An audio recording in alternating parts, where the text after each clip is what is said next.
Welcome everyone, I'm Dark3.17 and today we're going to be looking at one of the newest features to come in with patch 3.17, and that's refueling. We'll actually be going into depth as the process as the refueler as well as the refuelee. Before we get started though, do me a favor, if you enjoy these tutorials or find them helpful, hit that like and subscribe button and help me reach that goal of 5,000 subscribers. And definitely thank you to everybody that has already subscribed. I greatly appreciate it. Stick around till the end of the video though to find out how you can get entered into the giveaway for a Logitech X52 HOTUS. As mentioned, refueling is one of the many new features that has come in with patch 3.17. This is a key and vital function as we approach the release of the Pyro system. Not so much needed in the Stanton area as it's really rich in available fueling locations. But when Pyro comes on, we're going to be seeing a far less hospitable environment. It's going to be riddled with gangs and pirates. The Pyro system is going to be a place of lawlessness and limited resources over a vast area. But the introduction of Pyro will bring with it new areas to explore, as well as new commodities to obtain for trade and new adventures to experience. But with the lower availability of resources, this will require the functionality of self-contained fuel capabilities like the Odyssey or a refueling ship like the Starfarer. Up until this point, the Starfarer and the Starfarer Gemini have really lacked a formidable purpose and gameplay loop within the verse. Well, this is about to change as we proceed through 2952 and make our way toward 2953. With the addition of refueling, there's going to be all new life breathed into these two great ships. To get started, of course, you're going to need either the MISC Starfarer or MISC Starfarer Gemini, either as a pledge or an in-game purchase. These two ships are the dedicated heavy refueling ships in the verse, and the difference between the two are that the Gemini takes a loss on available cargo space for added weapons and armor to accommodate military refueling role, while the standard Starfarer fills the need for an industrial or civilian approach. But as far as the exterior and interior, there's very few changes and are nearly identical. Once you actually spawn your choice of these two ships in, you're going to need to fill its massive tanks though. They both are outfitted with 6 large CR60 external fuel pods. These can actually hold 60 SEU of fuel, and with these pods you can hold either hydrogen or quantum fuel in any configuration between the pods. And believe me, it's not cheap to fill.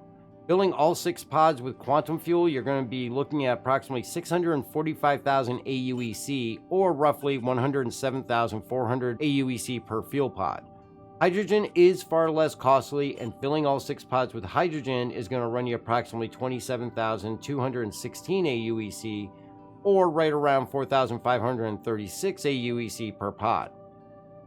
Keep in mind though that this really poses a risk, as the more fuel you buy to carry around could be lost AUEC if it's not sold, or if it's destroyed or ends up in a claim state due to a bug.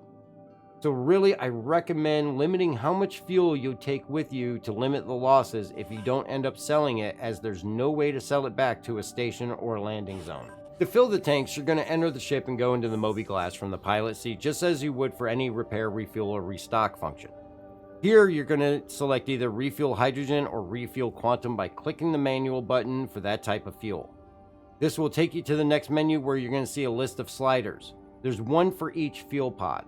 Move each slider for which tank you want to utilize for the fuel to the desired level in which you want to buy. You'll see the current cost listed on the right hand side of the screen as you adjust the slider. Then click the buy button on the right and your tanks will begin filling. To fill additional tanks with the other type of fuel, you'll need to repeat the process. You can wait until the first tanks are filled or enter your purchase, which will stop the filling of the first fuel order and start the second fuel order. Rest assured though that once the second fuel order is completed, it will automatically resume completing the first fuel order for you. While you're waiting for the tanks to fill, you can always leave the pilot seat and go to the refueling console on the port side of the bridge and watch as the tanks fill, and that way you can see what's going on. But now you have fuel on board and you're ready to go out and become the mobile gas station you always dreamed of being. So once you're actually out in the verse and looking to find people in need, you're going to need to keep an eye on in-game chat, as the addition of service beacons has not yet been implemented. This is planned for a future patch though, and that's going to be for ease of use of calling for assistance. Once you actually get a request for fuel and are on site, it's always easiest to do this at a full stop. As the Starfarer owner, the process is fairly easy once on site, and you'll receive a docking request from the player needing fuel. Be aware that they do need to target the Starfarer in order to send that request.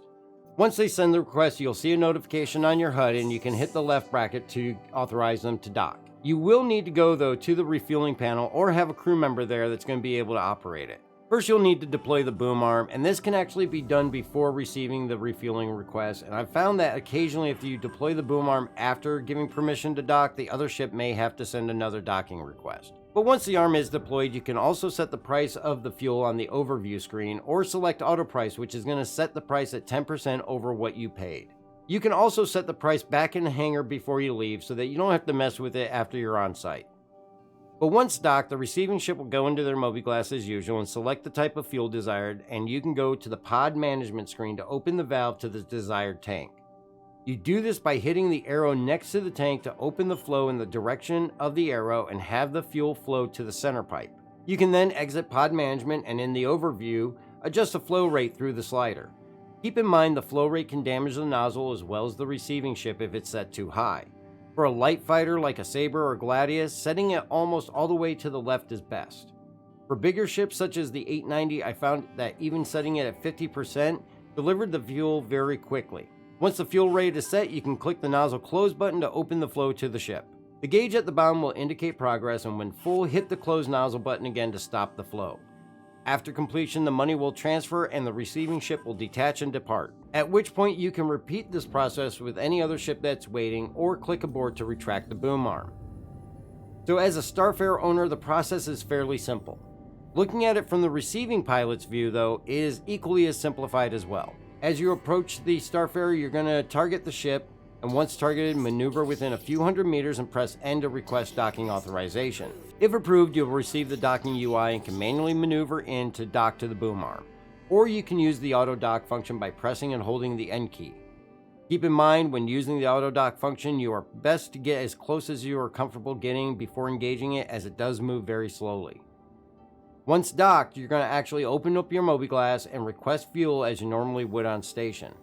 This UI is a bit different though, as you'll have sliders for each type of fuel. Here you'll also see the costs associated with your request as you adjust the slider to the desired amount of fuel. Check to make sure the price is agreeable, as the owners of Starfarers have the ability to charge whatever amount they like for the fuel that they're going to sell you, and you don't want to agree to an overly gouged price and lose unnecessary AUEC. If it is not agreeable, you can always cancel the request and renegotiate price or not fuel at all. Once agreed though, the Starfarer will open the valve and begin fueling your ship, and once completed, the valve will be shut off and the funds will be transferred. At this point, you can hold N to detach from the boom and depart the area. Also be aware that the refueling function is not to be performed in atmosphere, as once the ship is docked, it shuts off that ship's engines and it will actually detach and fall off the boom arm down to its depth. So overall, the loop to request and receive or deliver fuel is very user-friendly and simple. This adds a much needed functionality within the verse for future gameplay. As mentioned, this will make the gameplay loop of exploration much more in depth and allow players the ability to explore regions without the need to always come back to Stanton.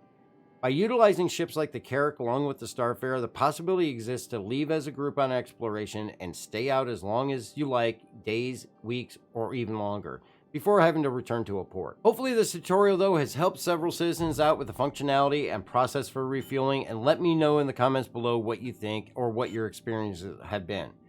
We've actually tested it numerous times in the org and it's worked smoothly every single time. Is it something that you're going to utilize though if you're an explorer? Or as a Starfarer owner, are you going to be looking at this as some way to make an extra amount of AUEC? I'd definitely love to hear your thoughts and look forward to reading your comment. And don't forget to get your entries in for our April giveaway of a Logitech X52 HOTUS. Just subscribe, leave a comment on any video to automatically be entered, and the winner will be drawn on May 1st. Also catch the streams every Wednesday, Friday, and Sunday night, 7 p.m. Eastern Time on Twitch. This is where you can get entered into the giveaways over there, and this month it's a Razer Nari Ultimate Wireless Headset. Just follow and you'll automatically be entered, and the winner will be drawn on May 1st also. If you'd like to help support the channel, check out the Patreon, the merch store, or hit the join button above and become a member for as little as 99 cents. All of this is what allows us to give back to the community with the giveaways. Thank you to everybody though for checking out the video, and please be safe out there, and we will catch you next time.